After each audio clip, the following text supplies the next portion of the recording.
المنتخب السويدي كيكتسح المنتخب التونسي بنتيجة ديال 5-1. تونس أول ماتش ليها في دور المجموعات كتخسر ب5-1 قدام السويد. هادشي مازال ما لعباتش مع اليابان ومازال ما لعباتش مع هولندا.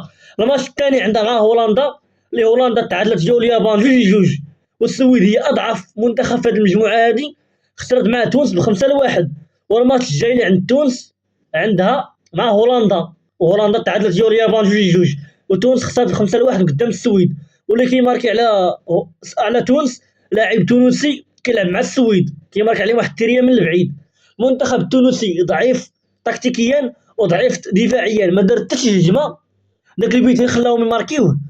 ومورا الماتش مباشره تونس كتقيل المدرب ديالها التونسي، كتفسخ معاه العقد وكتصيفطو بحالاتو. مورا ديك الهزيمه قدام السويد كتلغي ليه العقد ديالو، كتصيفطو. واش غيكملوا بالمساعد المدرب الله اعلم. ها هضرك المنتخب التونسي.